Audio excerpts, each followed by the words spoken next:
All right, it is that time again. If you are interested in promoting your brand, your music, or even yourself here on Viral Hip Hop News, email me, Sam Ent, at dlsmediainc1 at gmail.com. Let's go.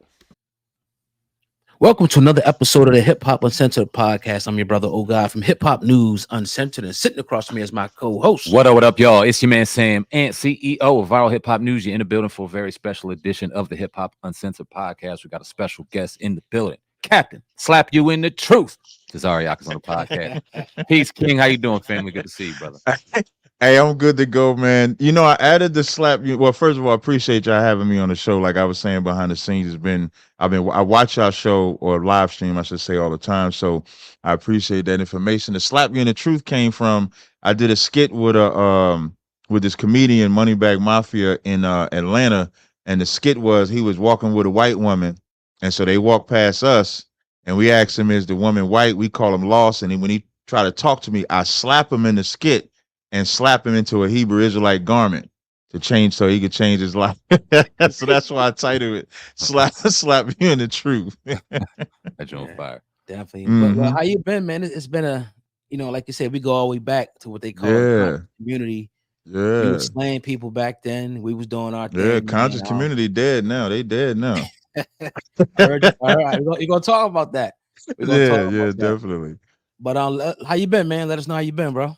I've been good, man. You know, the Most High. Everybody knows I'm an Israelite. If you don't know, I'm an Israelite, so I follow the Bible, and it's been a beautiful thing in my life to be able to obey a God that allows you to be a man, to allows you to be strong, to allow you to defend your family, defend the truth, defend your people, and then I ain't got to worry about people's emotions or feelings because I'm following a God that's about warfare, and that's one thing that's needed. So I've been all right, man. I've been out teaching. I've been trying to do probably the last 2 years is really venture into different spaces. Like we're mostly Israelites is mostly known for being in like a biblical type of environment or a biblical type of world. But our people are everywhere. So our people are in the hip hop world, they're in the comedic world, they're in every type of world you could go in. So I've been making it my business to go like on Clubhouse and to go in the worlds with like the Whack 100s, which if y'all want to ask any questions, you can. Go into the comedic world, go into a Jesse Lee Peterson type of environment because our voices need to be heard there too. So that's kind of what I've been doing recently, getting more involved with people that don't necessarily believe like I do. It almost like a reverse of the conscious community. Like the conscious community came to us. Like we was just teaching on the street, and Yeah. then the polites and shockers and all them came and got obliterated. So I'm kind of doing it in a reverse manner. So that's what I've been doing Right. for like for a while now. So, take us back, man, to the beginning if you can. I never got your story of you joining ISP UK. Like, were you Okay, another, so Israelite, another sect, or talk about that? yeah, I never was in another group per se, or at Right. least unbeknownst to me, I was never in another group.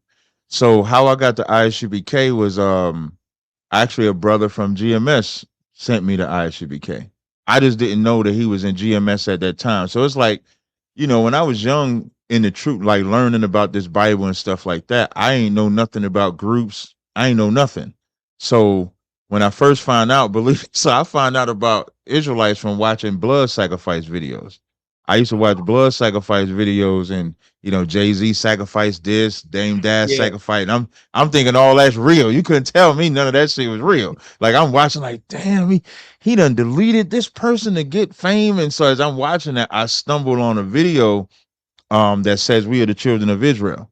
And so I link up with this brother. His name was Yash Kwara was his name. He was from Chicago. And so that's the first cat that I ever spoke to that was giving me information on being an Israelite.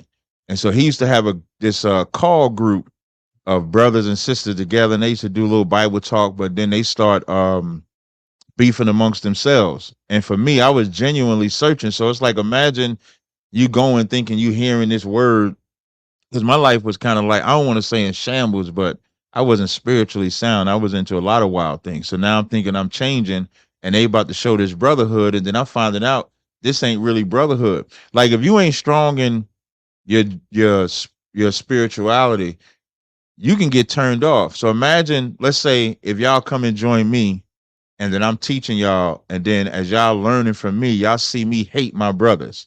How could I tell y'all we about brotherhood and then I'm hating them? So that's what I'm seeing. And so in the middle of all that, I asked one brother, his name was Hezekiah, and I asked him, I said, well, where did all this start? And he told me ISUBK. And when he told me that, he gave me all the information to get to their website, get to their radio shows, get to all of that. And so without him, I would have never found ISUBK at all. And so I found out later because they made a video about me because they love sleeping with white women. I'm not really into sleeping with white women, right? So when I tell them we can't sleep with white women, they made a whole video like "fuck you" and that. I mean, the title was like my Hebrew name at the time was Madad. A lot of people don't know that I had named myself. So before I became Tazaryach, you be thinking when you're an Israelite, you can give yourself your own name. So the name that I gave myself was Madad.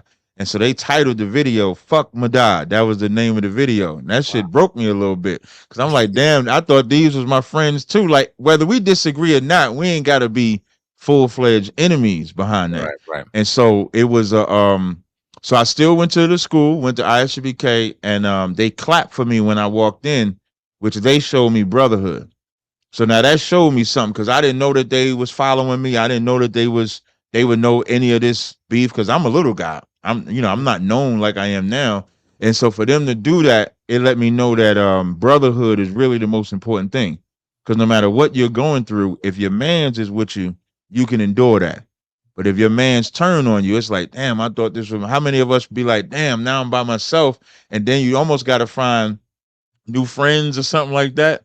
And so then you just say, for effort, I'm gonna just go dolo. I'm gonna just be by myself. You know what I mean? Which happens to a lot of brothers. So I'm just fortunate enough that I was led to ISUBK and they showed me that brotherhood. And then from there, I got my real name, which became Tazaryach. So they named me. I didn't name myself. So my name means stronghold or castle, which kind of is befitting because I think I am a stronghold for the truth. I think I'm a stronghold. I whoop a lot of ass out there when it comes to debates, or if you decide to cross the line, which we'll get into. Either way, Yeah. either way, I'm with it. So it don't matter. Whichever way you want to, however you want to take it, we'll take it that way. And so it worked out beautifully. And I was allowed to come into a school. I passed my officer's test so that I could be able to teach. And even then, I don't know nothing about no conscious community. I know that people believed in like Egypt because I was a cat that believed in Egypt. I was a cat that had the African colored book bag. I had my Right. Malcolm X CDs. I was almost a Muslim when Malcolm X did the whole like this and there. When Malcolm X was in the movie and he raised his hand and did like that and the brothers moved, Yeah. you couldn't tell me that wasn't like the greatest militancy that I had ever seen. Because you seeing a black man and even the white guy in the movie was like, no one man should have all that power. So I always had this notion of like black power, black pride, and stuff like that. But I didn't know how entailed. I didn't know that it was such a strong thing as then when we started moving into New York and teaching in New York, that's when I start seeing all what I call the blackity black world. And so I got exposed to the blackity black world like that. Real quick, where you from? I'm from Jersey City, New Jersey. Are you from Jersey? All right, words. Yeah. I'm deaf. Yeah. Oh, you from Jersey? We all from Jersey. Jersey's in the Okay, building. there you go. Yeah. Jersey City, New Jersey, Chill Town. They call it Kill Town sometimes. So that's where I'm from. I'm from 141 Woodlawn Ave, Jersey City, New Jersey. That's where I was born and raised. Stand up. So what got you into the content creation space? Because I remember I got introduced to you through watching my cousin and being introduced to In the Black Media, something I wasn't aware of. But through watching him, I started, obviously, you see the thumbnails on the side, and I seen Tazaryach doing this thing on the streets in New York. So what got you introduced to content creating? What motivated you to want to get into that space? What motivated me, like a couple years ago, back in like 20, I think it was, to be honest, it was by accident. So subconsciously, I was kind of trained for it. So my leader, Commander General Hanna, he had a radio show that he used to do. Well, he still does. He does it every Monday from 9 to 11. And so I'm good with computers. Like I'm good with computers and networking and stuff like that. So he brought me into the radio show department to work the mixer boards and stuff like that. So I had to learn how to work the mixers and stuff like that. But it was always behind the scene. I was never speaking. But in watching it, I was kind of learning how to like run a show where there's news articles, taking calls and stuff like that. So in 2014, Tazaryach, who's in the video, the Cross the Line video, he's the reason that I do it. Like honestly, because he wanted to do his own radio show. So the radio show was going to be called Israelite Vibes, and I didn't want to be a part of it. I don't want to say I didn't want to be a part of it. I didn't want to infringe on what he was trying to do. So this was going to be his baby. He was doing it on his own. So when he first started doing the shows, I watched like 2 or 3 of the shows, but they was real boring. Like he was doing it like it was a class. He wasn't doing it like a show. Like it was just like, okay, we're gonna go to John 2 and 5, and this is what this means. It was like dull as hell. And so because of me watching how Commander Jenny Hanna did the radio show, I said to him, all I said to him was, I said, let me do like 2 or 3 shows with you so I can show you and help you. So the whole goal for me was I was only gonna do like 2 or 3 shows with him, and then I was gonna step back, and then he was gonna keep doing the show. But after we did like the 2 or 3 shows, so I'm showing him, you find a news article, you talk about that.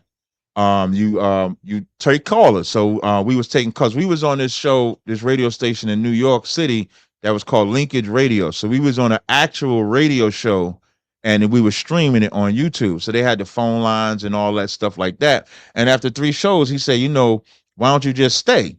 You know what you're doing. I could learn a lot. And so that's how it started. Now, doing it the way that I do it now was just from observing all of y'all. So like watching how y'all do it.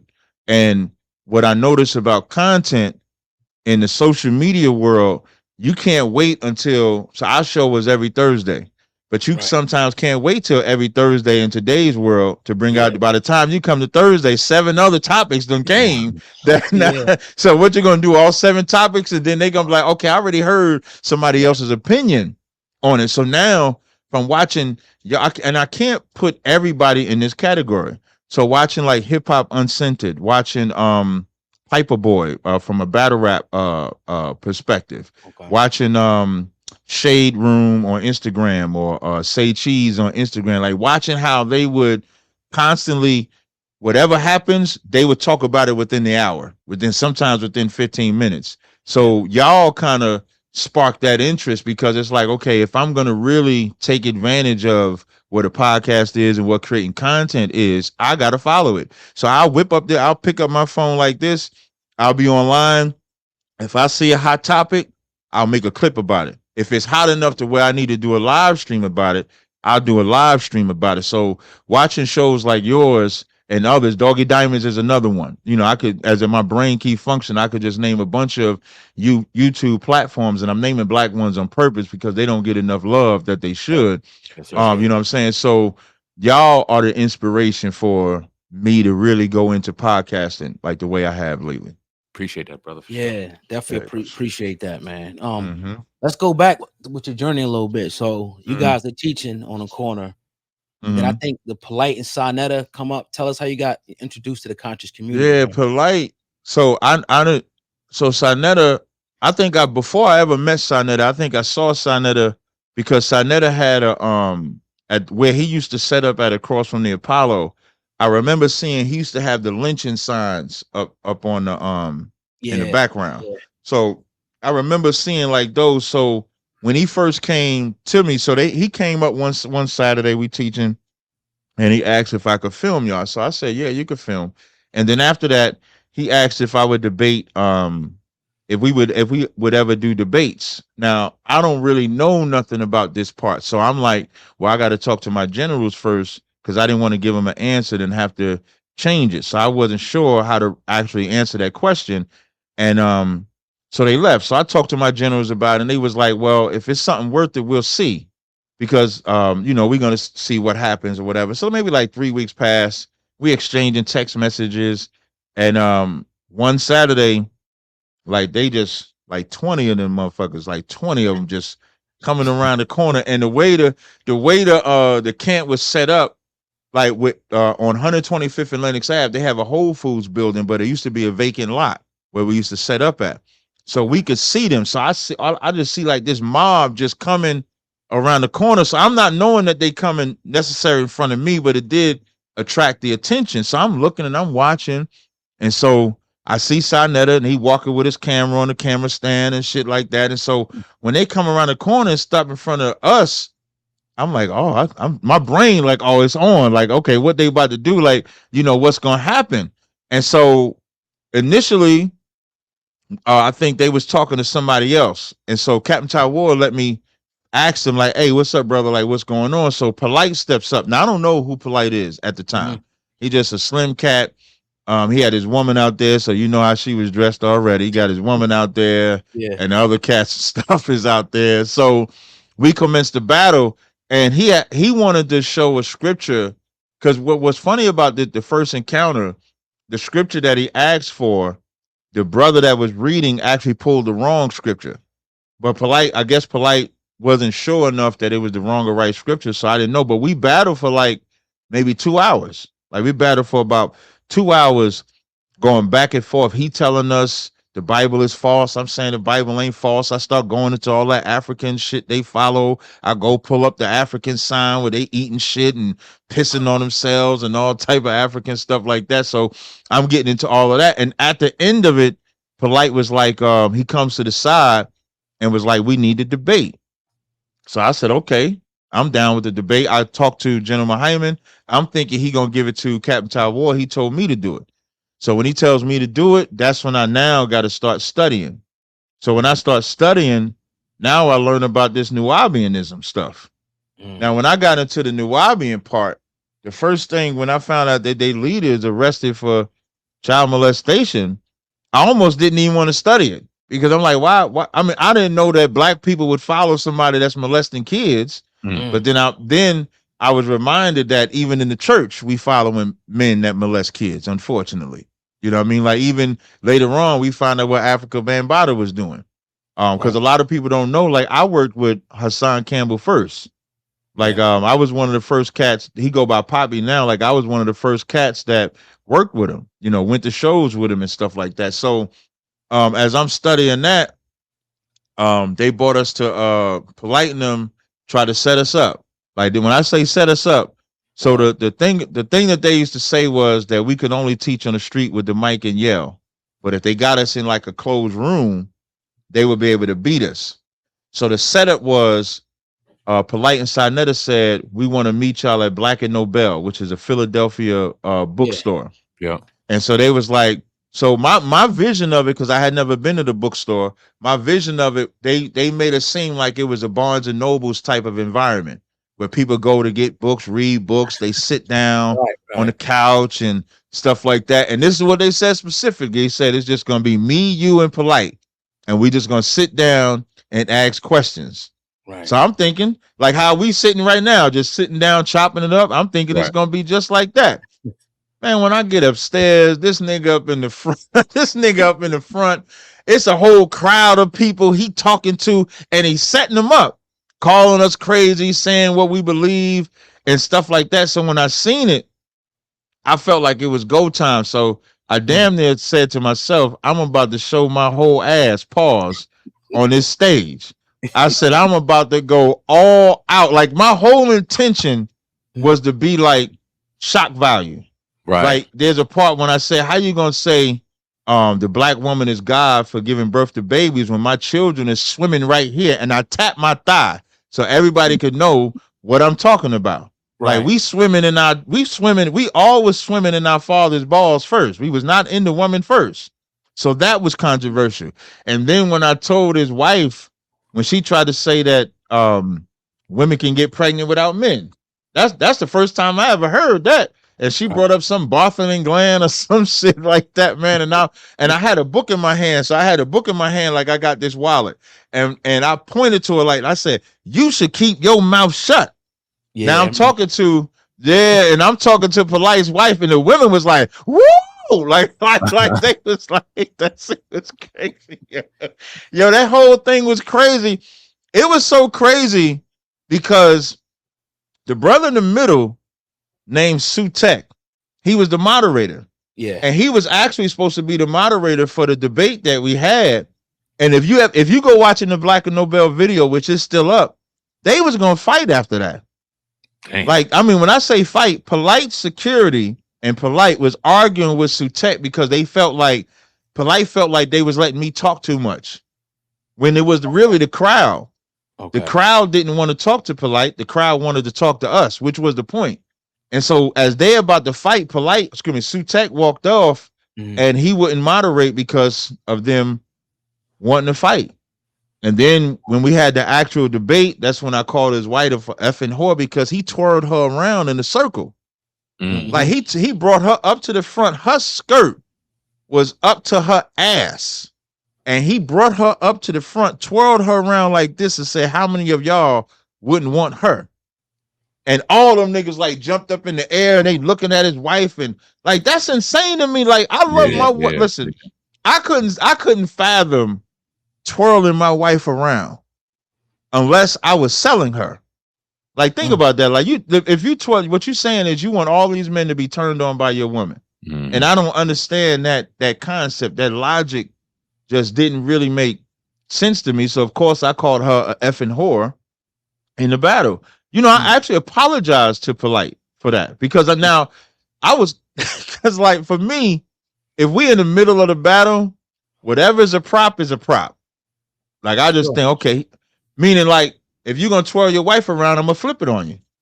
So I only said it because he used it, and it was actually a part of my presentation because my presentation was we should stop exploiting our women like that.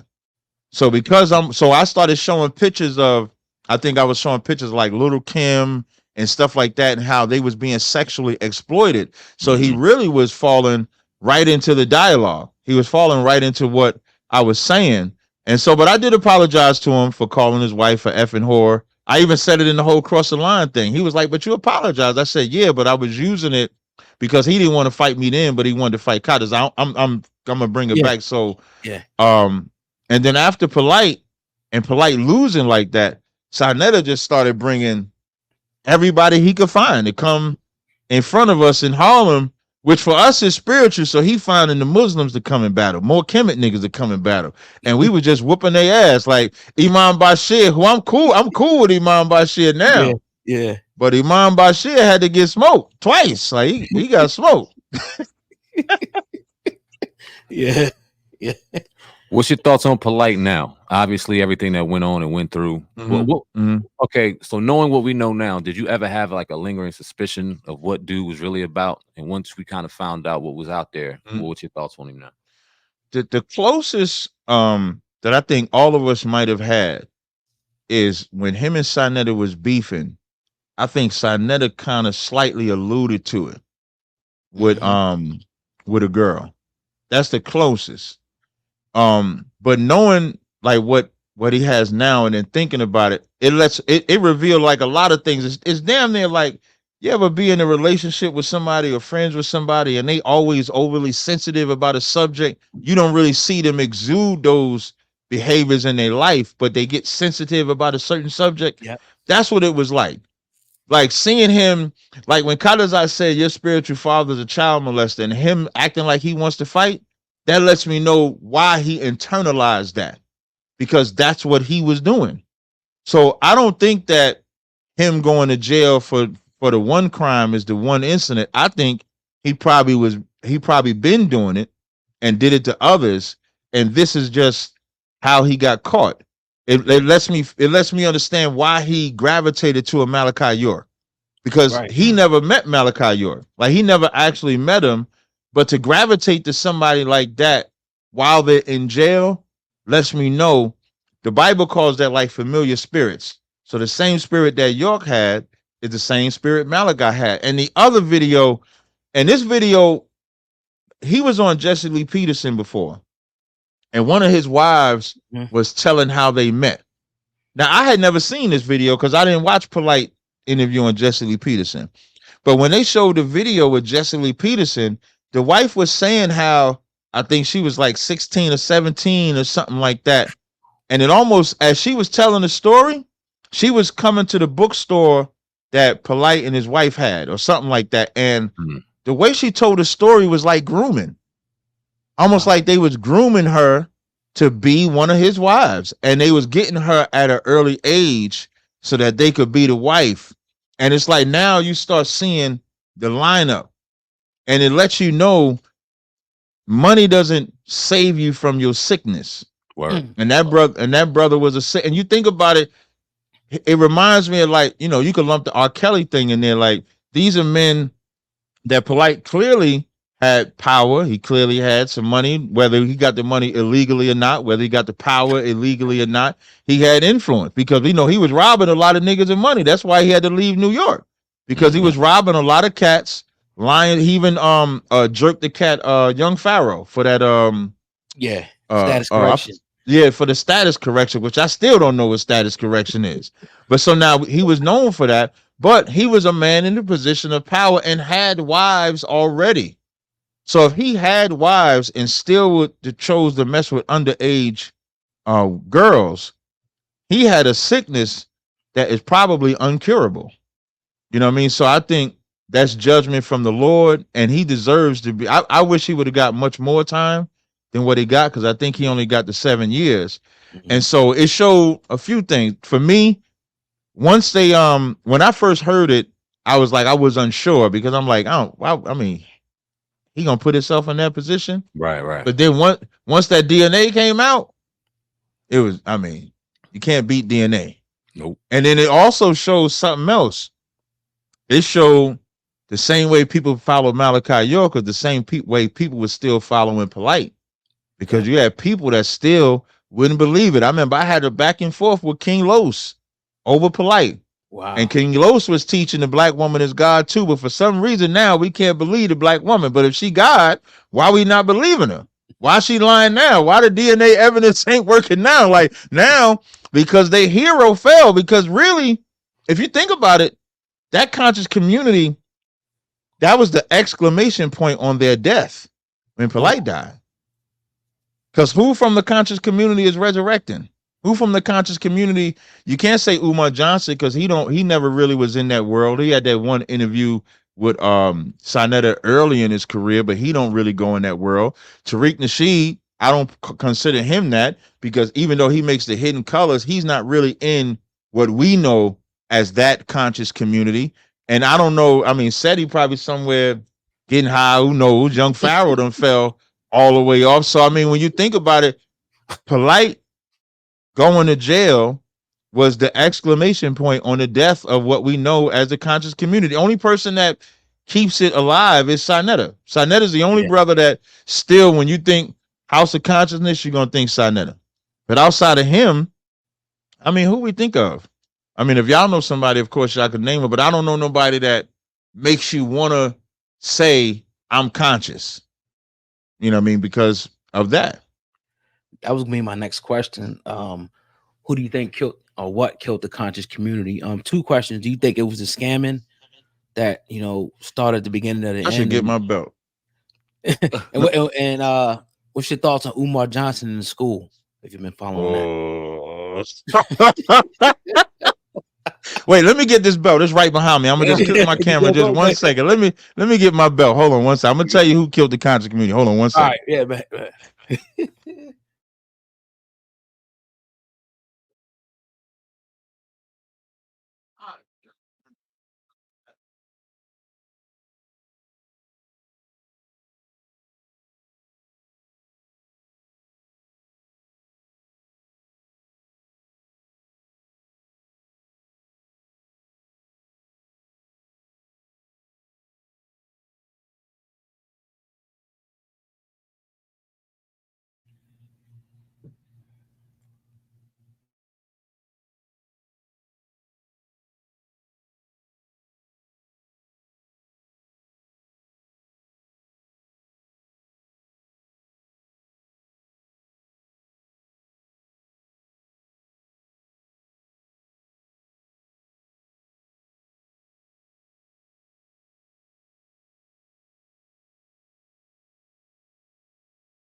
All right, I can't. Thought my belt was right behind me.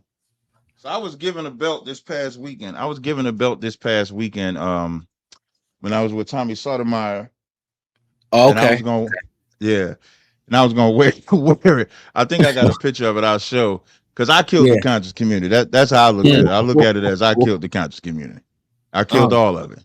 Like, and damn. what I mean by that is, the conscious community made their living off of battling the Bible. That's what they made their living off of.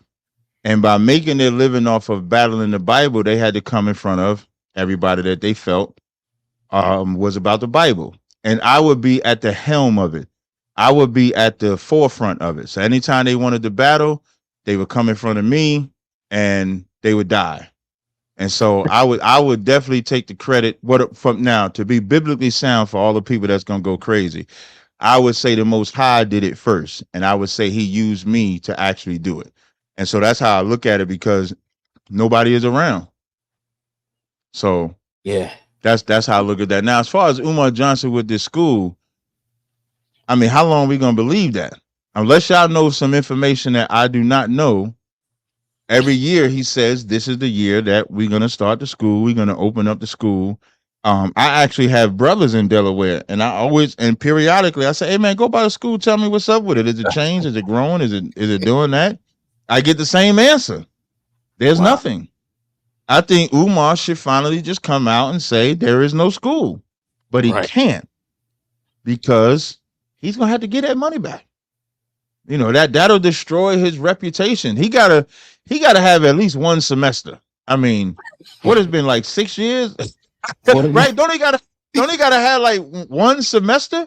Yeah. And I mean, the other than that, I don't know what to say. Like I mean, it's a failure. And I think that what we should take as black people is the hustle that comes from it. Because who wouldn't want a black school? That sounds good. And Umar Johnson is another one that's an intelligent brother. He knows how to talk, he knows how to galvanize, and we gotta add he knows how to hustle. Mm. And that school is the hustle. Now, I'm one that, you damn near like, okay, what if he bring out the school? Here's how I was in the beginning, like 5 years ago, whenever it started. I said, well, I don't want to say he ain't gonna have the school because this might be the year he got the school. And then I say, well, he said this year, maybe it's this year. Then it's this year. Like how long? It's almost like when the building fund for the church, but you never see the building. Yeah. but they collect word is born. Listen, my mother's church, this how my mother's church used to shame us. They used to put our names and they used to have like this graph, like how much you gave. And my graph would be all the way down here. Everybody else's graph would be up there. They try to shame you when they're giving money. Yeah. And so damn near what Umar's doing is what the church does. He's promising we're gonna have a building, but never get the building, but still is collecting funds for the building. So I think Umar Johnson, we should give a Negro wake up call to all leaders that are hustling us. And I think Umar Johnson is one that's hustling us. That doesn't take away from whether he's a PhD or not, doesn't take away from if he's intelligent or not, knows about child psychology or not. But as far as that school goes, that's a lie from what we've seen thus far. Now, if he presents some miracle school, then we could say, you know what? Good job, Umar. You persevere. But right now, it looks like bullshit, if I was to say it bluntly. That's what I think about Umar. I think Umar's a perfect segue into kind of the harsh reality in what we live in now, in particular with media, in particular with hip hop, in particular with our culture, as it's seen from the outside looking in when it comes to how fake and phony can turn you into a celebrity. Because we laugh and joke about Umar a lot now. At first, we took it kind of like, damn, you ain't got the school for now. He's a bona fide celebrity. He's getting retweeted everywhere. They think he's funny. Oh, he could throw some shit out and some new people that never heard of him. Oh, that's real because he's articulate as hell. Right. And it just kind of shows the fake and phony world that we live in particular, and what we see in our social media. What's your thoughts on hip hop? And I know that's a very broad question. What's your thoughts on hip hop as it's perceived today in the media that provides the hip hop content for you? What's your overall thoughts on that? Let's start there. I don't really think there is hip hop anymore. If we think about so like Jermaine Dupri made an excellent point. Jermaine Dupri, I forget who it was that only sold like Sexyy Red. 21,000. Sexy. Thank you. Sorry to bother you. Jermaine. Yeah, no, that's excellent because Jermaine Dupri made an excellent example. I think Sexyy Red sold like 21,000 copies, and that was applauded. If you did 21,000 copies in the 1990s, she was cut. I mean, what? I mean, you a group of you carrying crates now. All you gonna do is support the one that's selling the records. You carrying crates now. You doing some type of manual labor to recoup the money that it took to invest in 21,000 copies. And if you think about it, for all the popularity that they're giving Sexyy Red, she can't even sell. Like I guarantee you that tour gets canceled. Like, cause I'm seeing all online how nobody wants to go to her shows because from a content creator, from a content perspective, she's extremely popular. She gets all the likes in the world. She gets all that in the world. And a lot of artists are getting that.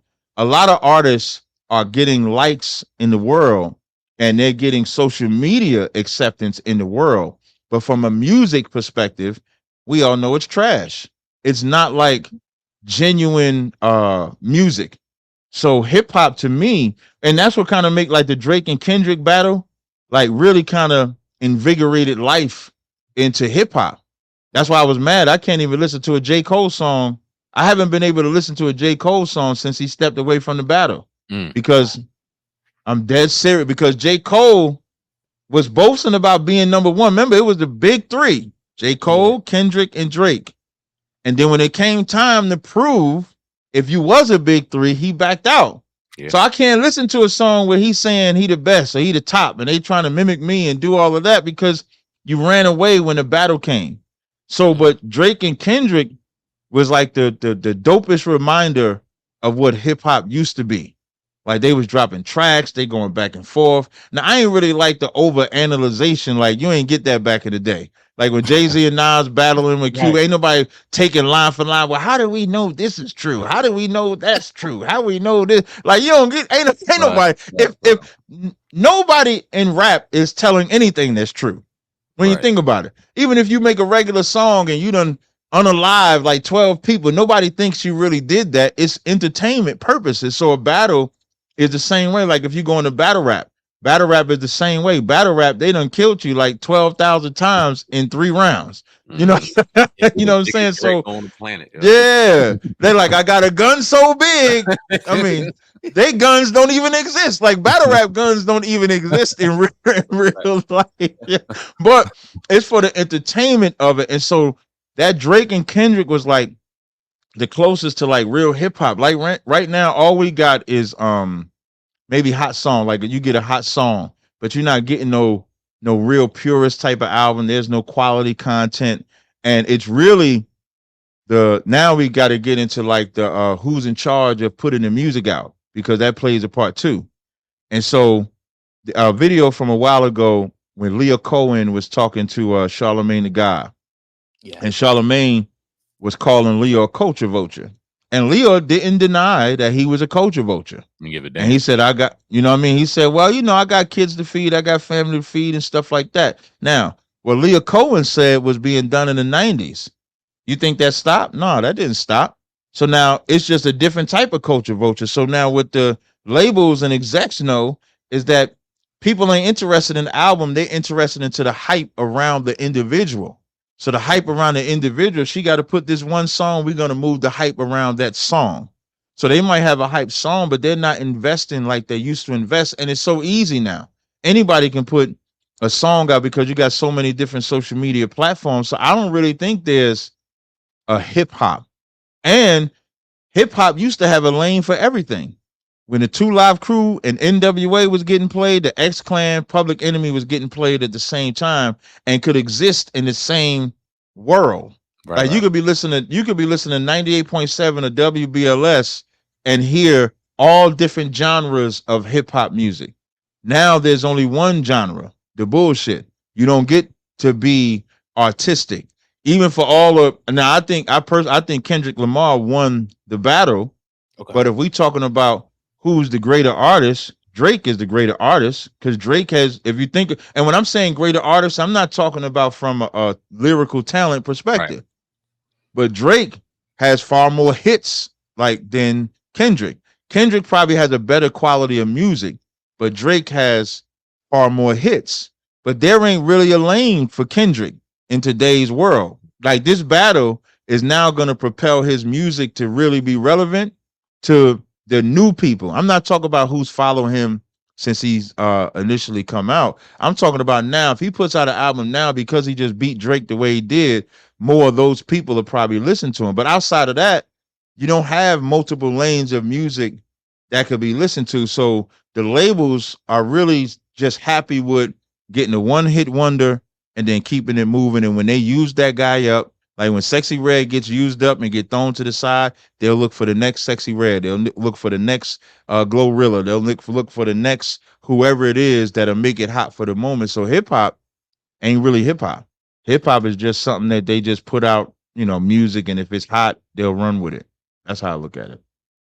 That's a fact. Now, speaking of culture vultures, I seen you on Adam 22. And I want to ask you though about that. Yeah, definitely.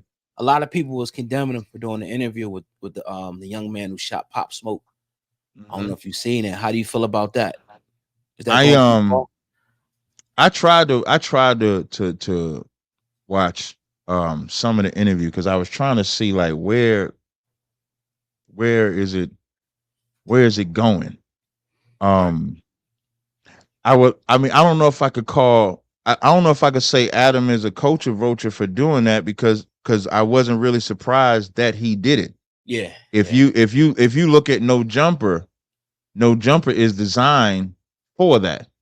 Like in fairness, I didn't know. Well, in honesty, I never really knew what No Jumper was until I met Wack. When I got introduced to Wack through Clubhouse is how I knew about No Jumper. I did not know about it beforehand. And so like when I started going on Clubhouse stages with Wack 100, and my general was like, you should find out about No Jumper. I didn't know what it was. So when I looked it up, it had 4 million followers or something like that. So I said, oh, this might be something we could get on. And so I had asked Wack about it. And so Wack had got me on the phone, me, him, and Adam. This was before they was doing the show that they do together. So this was like in 2022. What's this, 2024? Yeah, so this is like 2022 sometime. So they didn't have the Adam and Wack show, but Wack got me on the phone with him and they said, oh, we could work it out. So there was always this thing to go in there, but it was going to be political. I was supposed to battle this white guy, Richard Spencer. So when I was going on that platform, the whole point was Adam had brought this white boy on that was that his reputation was being racist against blacks. So Wack now finds the Israelite to go against the racist white guy. So that's what it was supposed to be. But as I start watching the show, you start seeing everything is just about the controversy between black people. I rarely see white people having the conversation. So, and we can go back to the Wack part, but just to answer about doing that interview, I don't know why anybody is surprised that he did that interview. I'm more disappointed if anybody watched it. Like the only thing, like I didn't watch it on YouTube, but when I scroll on Instagram, because people was talking about it, I saw that. And when I heard him saying what he said, I'm like, I wouldn't even give that no light or shine. Now, from a culture vulture position, if we're going to call Adam a culture vulture, then we got to call all these people culture because they are. Yeah. Like if you think about the execs, they're culture vulture. We just mentioned what Leah Cohen was doing. He's a culture vulture. I don't think that there's any platform that we go to or through that wouldn't be a culture vulture. So I was disappointed more in us watching it more so than Adam, because Adam was just being Adam. Adam was being the white guy that is exploiting black people that he's always done. I'll give it even a further when me and Tariq so it ended up being me, Tariq, and Wack doing the interview. And now that was my first time meeting Tariq. Tariq's position is different than mine. Tariq is a FBA type of black person. I'm an Israelite type of black person. So I accept Caribbeans and Haitians and stuff like that. He don't. But me and Tariq, the first thing after we dapped each other up, the first thing we said was we was not going to let this white boy exploit us. That's what we said. So we knew going in there, if there was any type of divide and conquer in that room, y'all was not going to see Tazaryach and Tariq go at each other's throat. We could differ, but we wasn't about to battle like on that platform. And so we made that, you know what I'm saying? We made that conscious decision. And so Adam was being Adam. So black people that are offended, you got to look at, are you being you when you support it? You know what I'm saying? So, because like, if I could go on Fox, I would go on Fox. Fox is culture vultures. So what are you going to do when you go to these platforms? Because we can't shy away from an Adam platform or any other white. It ain't really about shying away from it, but it is about what type of content you'll support. And the flip side is Hip Hop Uncensored should have 4 million. Doggy Diamond should have 4 million subscribers. Like Math Hoffa should have 4 million. All of these different black media outlets. That's really how we, if everybody feels that Adam is a culture vulture and you're subscribed to his channel and you're not subscribed to Hip Hop Uncensored, then you support the culture vulture. If you're not supporting the black media channels, because it's a lot of really good black media channels. Yeah. And if you're not supporting those black media channels, then you really are a coach. You support the culture vulture. So I'm subscribed to Hip Hop Uncensored, so I could talk about it. I'm subscribed to Doggy. I'm subscribed to Math. I'm subscribed to the black media outlets that give information that I could actually relate to. I can't relate to what Adam does on No Jumper, but I can relate to what y'all do on y'all platform. So I think that's the way that you really deal with it, because you're not going to get rid of it. It ain't never going nowhere. So the only thing that you could do is take advantage if you have the opportunity to go. Like, so what I did on that show was talk about the Jewish man ain't a Jew. They wrong for Palestine. And talked about black people. Like, I didn't give, like, my show on Adam 22 was not the typical Adam 22 show. And that's really, now, if I would have went on there and y'all have seen me and Tariq banging on each other like everybody else do, then I would have been a part of the Adam 22 show. So even Wax said on audio that Adam bringing me on that show was him kissing my boot. That's exactly what he said. And so that's the difference. So that's what we supposed to do. But that, I don't even know why that cat's out of jail. Because if he was a part of, like that I'm tripping like that. Like, I'm tripping off. We call Adam a culture vulture. What's the government? The government that left this man home. Like, I don't even know how he's allowed to be free, let alone be on an interview. I just think it represents the sad state of how black men can be disrespected. Black men can be disrespected so much that you can unalive somebody and then that makes you famous. Think about that. He's famous for deleting a rapper, and he might do another interview. Could have got paid for that interview. Now he gets the profit for deleting a black man. Like, does a black man life matter at any point? So I think that's the biggest thing we supposed to do. That video shouldn't have got no views. That's how I look at it. Yeah, and I think Adam in doing that kind of shows what he feels. I don't care what he shows, but what he feels about black men and people. He don't give a damn about them. He'll just exploit them and get money. He don't give a damn about them. But you talked about Wack a couple times. Talk about how you got introduced to him and what your thoughts are on Wack, because he gets a lot of different perceptions and a lot of different thoughts on when it comes to Wack 100. So what's your experience like with Wack? So I met Wack. Wack runs Clubhouse in my mind. And what I mean by Wack runs Clubhouse, Wack did something I haven't seen on any social media environment. Wack has a 24/7 show. What I mean by that is he created something on Clubhouse where from 12 midnight to 12 midnight, there's a room running by him. Whether it's No Room for the Weak, whether it's Good Burger, whether it's the main channel, the 100 ENT show, he created that. And how I ran into him. So I had always seen him on Clubhouse. I was in the rooms a couple of times, but I never really stayed. But one day he was battling Muslims, and a brother of mine named Shapat, he was always in the rooms. And so he brings me into the room and he was like, yo, they battling the Muslims. So I go into the room and I battle the Muslims. And so I beat the Muslims. I got the Muslims emotional and stuff like that. So he had his now wife I say wife because that's the world I live in. He might say girlfriend. I'm not sure what he says, but we say wives if you sleep with somebody. So his wife, he had his wife. Now she wasn't his wife at the time, but he had her contact me and said they wanted to do another room about the Israelites. And so that's how I got introduced to him. And so once I did that one room with them, I started frequenting the 100 side. That's what they call it on Clubhouse. They call it the 100 side.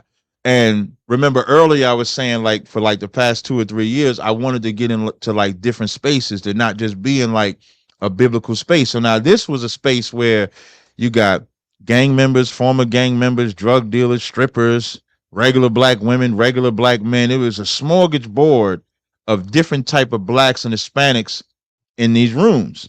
And so I said, well, let me see if I could get in here and do some little Bible talk and be down to earth at the same time, because just because I believe in the Bible, I watch battle rap, I watch movies, I hang out. I just don't break the laws of God.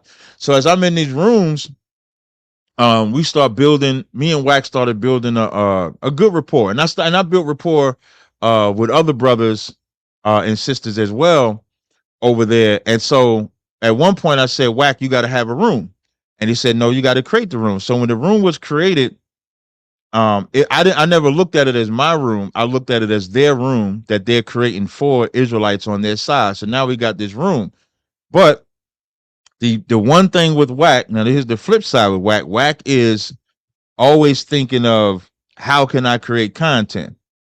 And in Wack's mind, it don't matter what the content is as long as it's content. Yeah. And so Wack don't care if it's his best friend, his worst enemy. If it's content, it's content. So where I clash with that is I'm always gonna be me. I'm not gonna never not be me. So I'm fine with some things being funny. I'm fine with some things being content, but some principles I'm not gonna bend on. And that's kind of the difference between my world and Wack's world. Like, I'm not a gang member. I never would portray myself to be a gang member. I'm not, I don't know that world. I do know my world. So it's like a clash of two different worlds. So Wack would always say he's American. And when I was thinking about the whole American side, I was thinking, like, when you think about America, America was built on red and blue with the white flag. Blue is the Democrats, red is the Republicans. That's the same thing with Bloods and Crips. You have a blue for the Crips, you have red for the Bloods. So when you say you're American, you'll do things that Americans will do. Even the police siren is red and blue when it flashes the sign. So I start thinking, like, psychologically, we don't even realize that when we're in these gangs, we're being American. When we're unaliving each other, we're being American. So I don't know that world. So I don't try to get into a gang environment, but I would be able to teach the Bible on his stage. I had them speaking Hebrew on that stage. I think they still say it. Like, I was driving to Atlanta and I needed to stay woke. And so I went in their room because I haven't really been in their room since last year. Since a couple months ago. And when I went in their room and I'm just listening, I still hear them say a few Hebrew words. So Wack is, I don't dislike Wack, but I can't rock with Wack with the content because Wack used me for content twice. So wait, let me finish giving him his props, because sometimes they'll watch it and they'll be looking for that type of shit like that, right? All they fucking look for, dog. So he gonna say, I did this for Cap, I did that for Cap. So let me give the brother his props. So, but Wack did some good shit for real shit. I personally like Wack. I don't dislike Wack. I dislike the content side of Wack. Okay. So I just want that clear. I don't have, like, even and I'm gonna talk future and I'm talk past. So even like when Tommy Sotomayor wanted to go on Wack's stage, like, I called Wack, like, I got his number. So and he answered and I set it up and everything like that. Wasn't no beef or no bullshit like that. I don't have no beef with Wack at all. So right.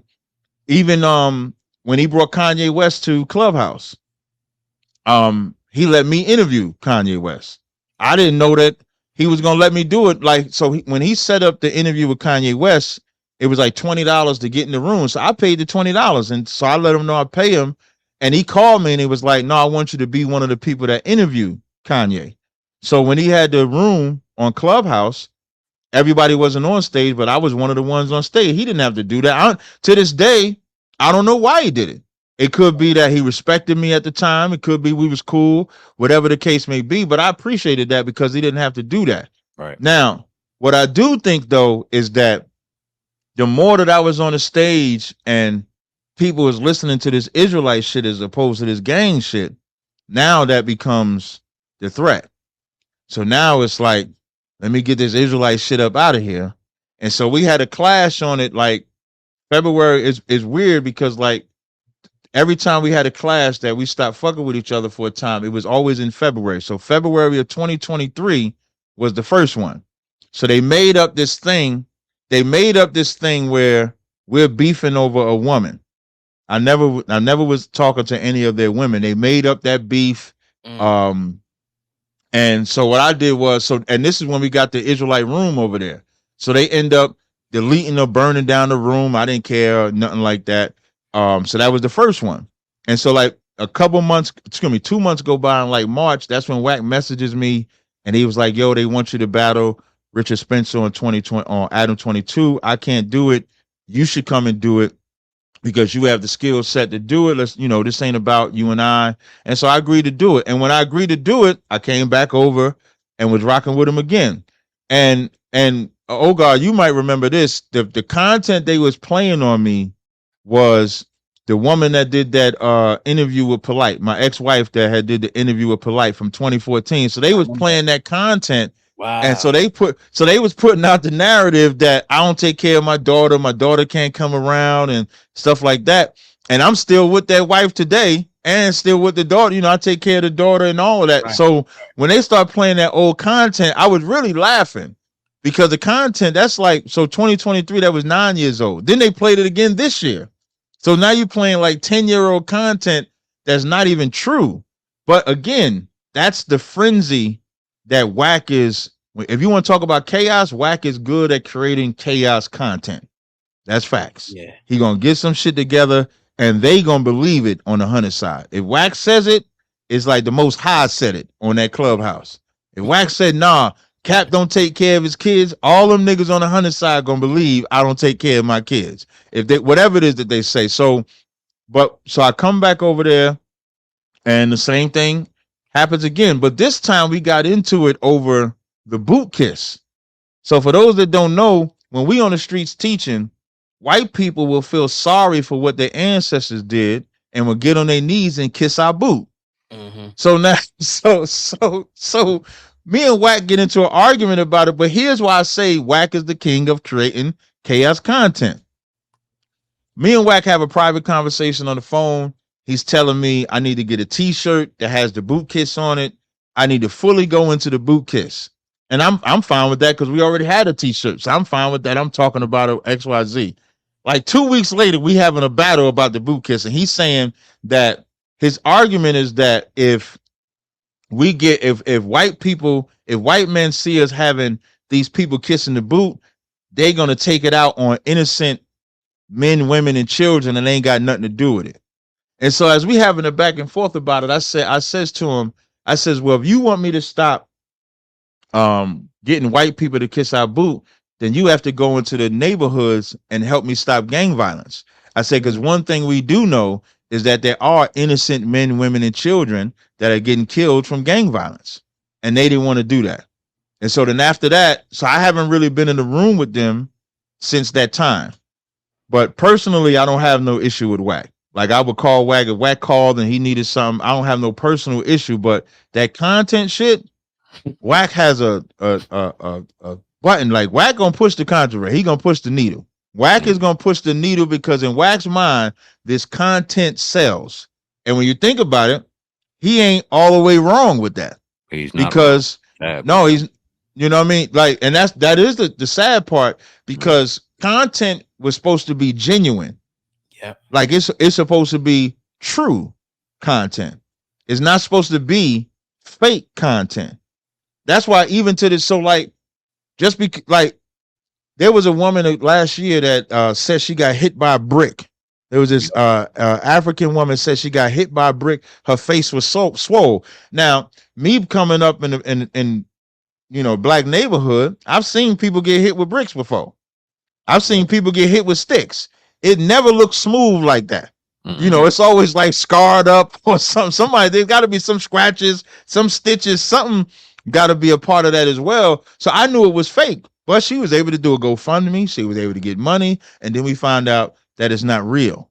So now we live in a world to where when you see something online, the first thing I say, I don't know if that's real right there. I don't know if this is this real? Even the media, like actors, entertainers will create content to bring controversy around themselves. I remember in the beginning of the Drake and Kendrick beef, they was like, is this stage to bring Kendrick back into the limelight? Because Kendrick, you know, he wasn't really in the limelight at that time. So you hear about all of this. So that's how I look at Wack. And Wack, I mean, love him or hate him. I don't hate him at all. But he knows how to push that envelope of content, whether it's true or false, unfortunately. And you don't know what it, like, I don't be believing none of, like, all that stuff on Adam's show. Right. I think they create all that.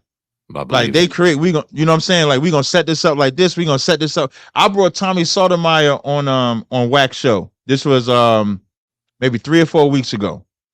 Tommy wanted to go on there because Vlad was on there. Tommy felt he was lying on there. He was misrepresenting him. So I bring Tommy on there. Tommy and Wack get into it. As they getting into it, Wack says, "What about that tranny you was talking to?" Oh shit. And Tommy is like, "What are you talking about?" When Tommy leaves, Wack says, "He wasn't really with a tranny. I just said that." Wow. Lord. He just said it just to see if how Tommy would react to it. And so that's what I'm saying. Like, the content is not true. Like, content is not true. And that's where, like, I kind of separate myself, because if I was to ever bring out fake content, me as an Israelite, it would automatically devalue me, because I'm supposed to be a man of God that's not lying, that's not doing none of these things. So if I bring out a fake content, it looks bad. But somebody in the world like a Wack or any of these other entertainers, they can do it. And now people all say, well, it was entertaining.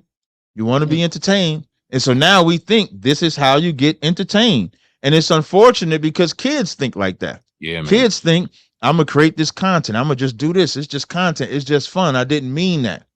And friendships gets dissolved over that. So now, I didn't mean to be too long-winded on it, but that was dope. I heard you speaking. I forget where you were talking about Diddy, and you don't believe none of the controversies behind Diddy. You feel like, and you know, if I'm wrong, you know, you can definitely check me on it. But how do you feel about Diddy? You feel like that any of the conspiracy they asked him because of he sued Diego, or do you think he's just a wild creep and he's getting what he deserves?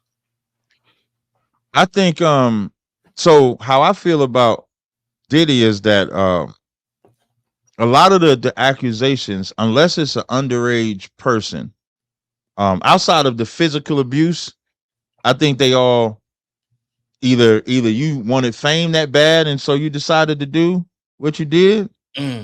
Unless they tell me, unless I'm not seeing nothing. The last thing that I saw was like, did he force somebody to give him head, forced a man to give him head? And unless Diddy put a gun to his head or had a stranglehold on him, that's not force. If you telling me he said, if you don't give me head, I ain't gonna promote your album, so you decided to give him head, then you wanted your album out that bad to get head. I'm not justifying Diddy's behavior, but I'm also not gonna absolve you for wanting fame that bad to go give a man head or go let a man blow your back out. Like, now that's for adults. Like, if these are adults, that is. Now, if it's underage, like there was always rumors about like Usher and stuff like that. Now, if it's underage, then he should be under the jail like he's supposed to. Yeah. So I really want to see, like, where's the information? It's like when I saw that Cassie video, I mean, God damn, like that Cassie video, I don't see why he's not in jail for that. For the Cassie video. Like, I don't see why he's not arrested, because that's clear assault, that's clear abuse. I mean, he kicked her like he didn't even know her. Yeah. And you could tell in the video, she ain't even got no shoes on because she trying to tiptoe, to escape him. Now, the flip side is on Twitter, when that video came out, one of Kim Porter's friends was saying that Cassie was there when Diddy was abusing Kim Porter. Oh, the same thing. Yeah. You know what I mean? So now it's like, it was Cassie a willing participant with Kim Porter, and then now the same thing that she was a participant with Kim Porter is happening to her, because now she goes from the abuser to abused. So with the Diddy thing, I would just have to see the legit all information. So far, he ain't been charged with nothing. That's now the only thing that I do believe, the reason why he ain't being charged and the reason why he was being raided is probably because he has information on others. And whatever information he got on others is why he hasn't been attacked like somebody else might be attacked. So, but I do not think that he should be absolved of any crimes that he's committed. I just don't know if everything is a crime. It could be nasty as hell. It could be homosexual as hell. But if a grown man gave that man head to put an album out, I think it's a sin. But I can't say, like, what we saying about the nigga? Like, what we gonna say about the nigga? like how did, I mean, I don't know. If the cat come up to me like, yeah, that man made me give him head to put my album out, I'm gonna look at him like, and you gave him head to put your album out? Like, I'm like, that's what I'm looking at. Like, you couldn't go to another label exec. Like, you couldn't make. Yeah, you got choices. Even a woman, if a woman had sex to put the album out, you got choices. Right. Like, you did not have to have sex. You know what I mean? Now, let's say if they was drugged, because there's so much stuff being said that Diddy did. Let's say if they being drugged. Now, those are crimes that, of course, he should go to jail for. He should do all of that. But a lot of them did whatever Diddy did. Did whatever Diddy asked because they was addicted or wanted that fame that came with it. And the Bible says you can't serve two masters. You can't put money over God. And a lot of them worship money more than their own values and more than their own morals. And it's only after they give up their morals and then they realize this wasn't as good as I thought. Now they want to bring back their morals. So I would really have to see when all the information out to give it out. But it looked like Diddy's a nasty nigga, though.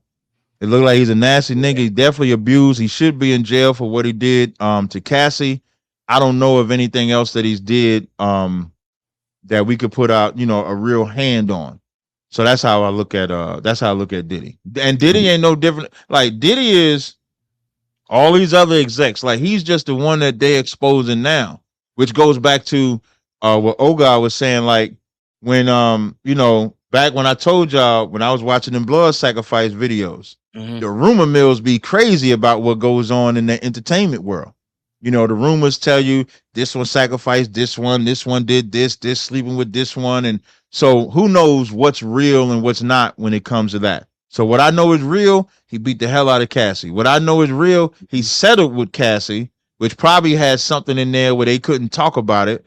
So he settled with Cassie so fast that whatever she was going to bring out had to be extremely damaging because he settled so fast with her. So he definitely ain't innocent. I just don't know what he's guilty of.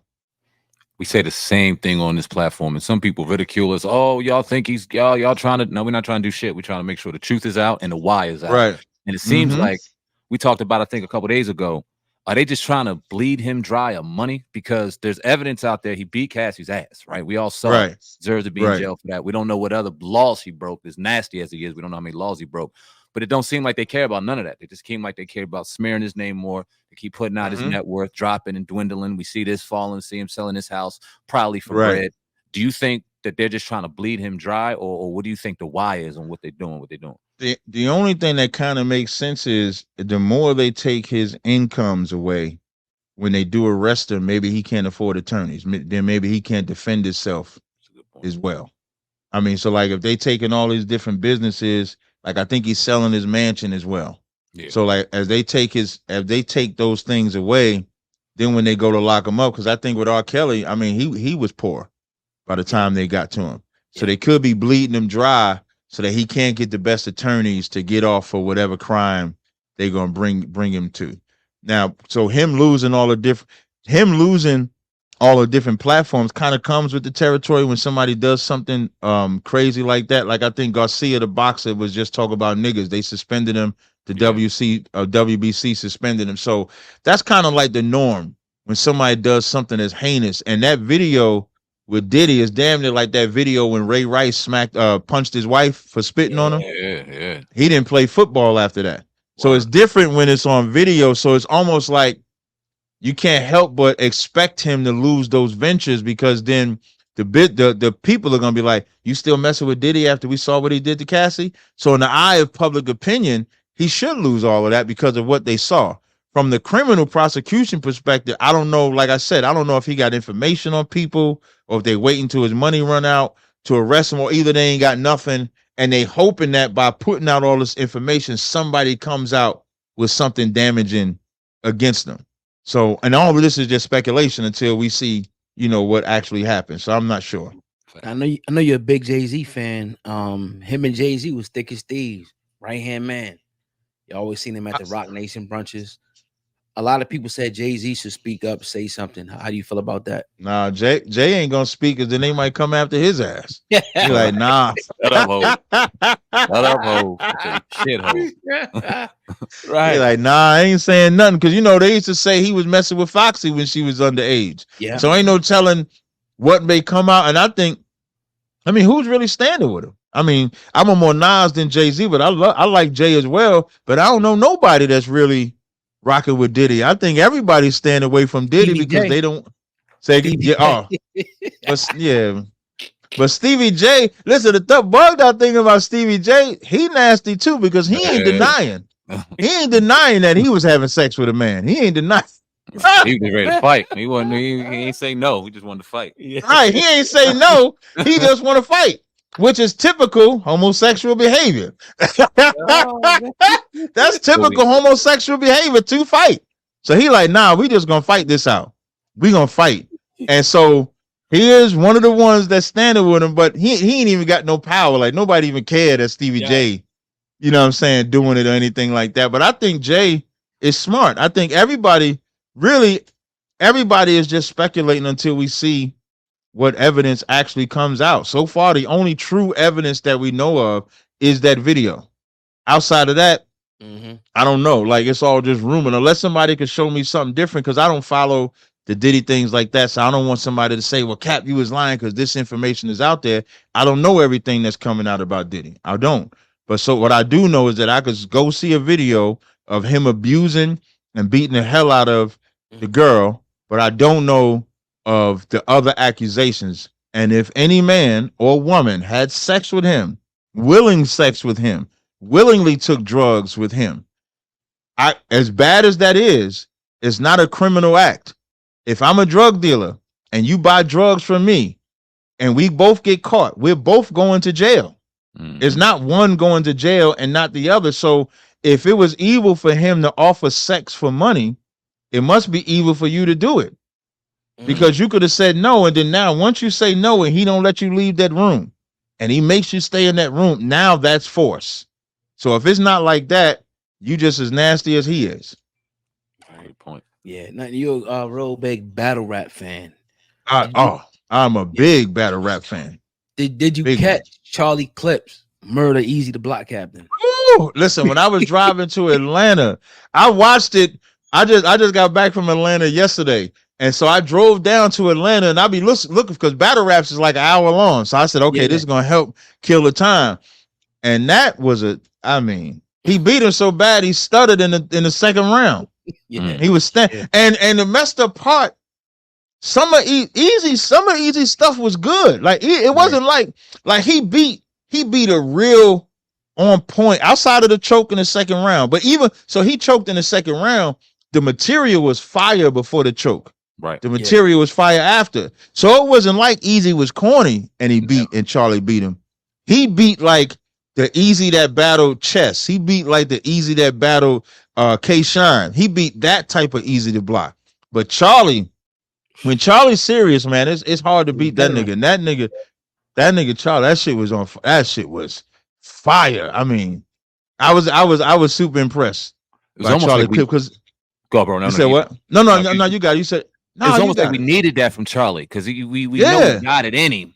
right? But then we didn't see that the last few battles. And then when he started to cut the way he was cutting, I was listening to a couple of days. I was like, "Cuz, did you hear this shit?" He's like, "Man, I sure did." I was like, "Good Lord." Yeah, the way he was flipping the bars, he did like a scheme in both rounds. He's so mean what I could do a scheme with. He did it, I think, in the second, either the first and second or second and third. Like Charlie gives you that like every 3 battles. Like you damn near got it. Now you got to skip like the next 2 battles. Don't watch the next 2 Charlie Clips battles. Don't watch them.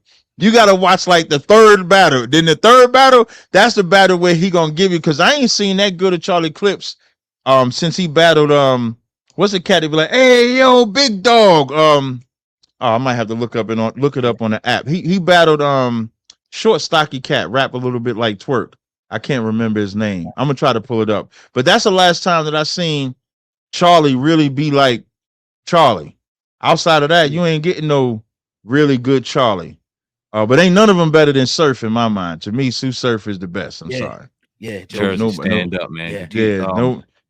And free Sue, man. Hopefully you're doing your thing. Yeah. What do you think about his current situation? I forgot who it was Arsenal just shouted him out. I hope that he learns from Lou Castro. I had to look. I wouldn't have been right if I couldn't get his name. So Lou Castro was the last time I saw a really good Charlie Clips. But I hope Surf learns the lesson. Like Surf is a cat that is like loyal to his friends, and but I don't think his friends are as loyal to him as they should be. Now I'm gonna just speak from a worldly perspective, not from a biblical. Because from a biblical perspective, I would tell him he's gonna have to separate from them. Like from a biblical perspective, he's gonna have to separate from them and that life. But he may not be ready to hear that I can't be a gang member no more. Like he ain't got to be active. They have this term like I'm a gang banger, I'm a gang member, not a gang banger. And a gang banger is somebody that's active. A gang member is somebody that's affiliated, because they always look at it like I'm always going to be affiliated. I learned that from Wack. So Wack is going to say I'm not a gang banger, but I'm a gang member, meaning he don't actively be out there doing it. And maybe Surf can start by taking that approach, because this is a man that has a great life in front of him. You know what I mean? Like this brother runs battle rap. Like battle rap ain't even been the same since Sue Surf has been locked up, but he's not learning to separate himself from that lifestyle. And we all got to grow up. Like when we growing up without fathers, gangs become the family that we inherit, no matter what you call it, whether it's a blood, crip. We had crews when I was coming out. I'm a little older. We used to call them crews, like Rock House Crew and Miniature Crew, Demon Crew, stuff like that. So, but as you get older, you have to kind of like mature past that. And everybody gets that wake up call where this gang life ain't what it's supposed to be. I just hope that Sue Surf has the opportunity to wake up from the gang life is not what it's supposed to be before it's too late, before he gets something that either he's not here no more or he's in jail for the rest of his life. So to my understanding, he'll be coming home in like a year or 2 or something like that. That's to my understanding. I just pray that this is the last time and he can, wake up to him, wake up to the truth. And everybody that say free Surf, free Surf, I hope they're giving him something to make him conscious enough, not the conscious community type of conscious, but conscious enough. I had to make sure I said that. Conscious enough to make better decisions in life.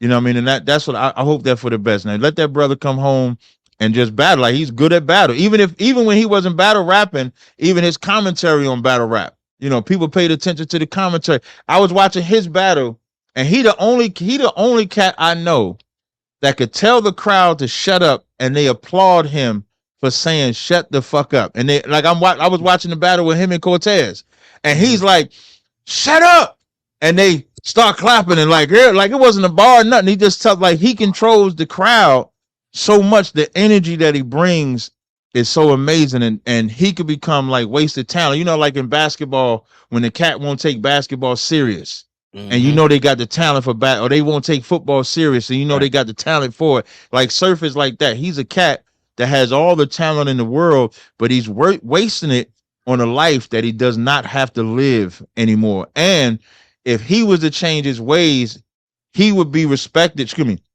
The young and up and coming can learn how to transition out of that life. How many of us know the OGs, as they call them in that world? The OGs don't want to live that life no more.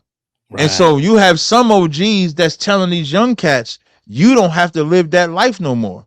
And so if Surf transitions out of that, he can teach those, he'll become the OG that could teach the youngins not to live that life no more. And that's the Surf that needs to come home. And it doesn't change what he could talk about. He's earned the right to talk about everything, just like his third or fourth time doing time.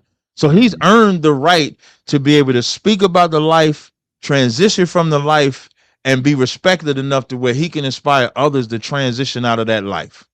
That's what I would say to that. For sure. And my last thing, man, if you can let people know where they can follow you and talk a little bit about your business, man. I appreciate that. Yeah. Of course, I'm Captain Tazaryach of ICBK under Commander Johnny Hunt. I wanted to show something. This is the picture I wanted to show. I ain't got the belt. I don't know what I did. I must have put it somewhere, but when I said I was the champ, I just want to share this real fast. Okay. This from my Instagram. This picture right here. If y'all can see this picture.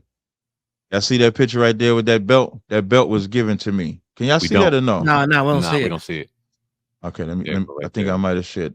Will y'all see it now? Oh yeah, hold on, I got you. Yeah, there you go. See that belt? That's the belt right there. That's my belt that was given to me by Tommy Sotomayor because I'm the champ. So that's when I'm saying I killed the conscious community. I was gonna put that belt and show y'all that belt that I killed the conscious community. But I wanted to show that. But again, I'm Captain Tazaryach of ICBK, the Commander Jenny Honda. You can find me on Facebook, Instagram, and YouTube under the same tag, Tazaryach. Whether you do Captain Tazaryach or just regular Tazaryach, you can follow me on there. I have a body butter and oil business where I sell, and my business is successful. I've been running it since 2019. I sell body oils, body butters, scrubs. I sell scrubs, beard oil. I sell hair crack. Like if you got itchy hair, dry hair, you want your hair to grow, I sell that as well. If you go to carlgas.com, that's CARLGASS.com, you can find me there. And as always, like make sure y'all check out Hip Hop Uncensored podcast. I check it out as well. Hey, brother, we appreciate you. Go ahead, brother. Oh, yeah, go ahead. Nah, man, we appreciate you. We got about an hour 20 in, man. Thank you for your time. Thank you for your wisdom. Hey, no problem. Always welcome, brother. And yeah, man, full circle moment. Appreciate you, bro. Captain, likewise, man. I appreciate it. Sorry, slap you in the truth. Yeah. Slap you right in the truth. We appreciate All right, man. Y'all be easy, man. No sweat. You the same, brother. All right, peace.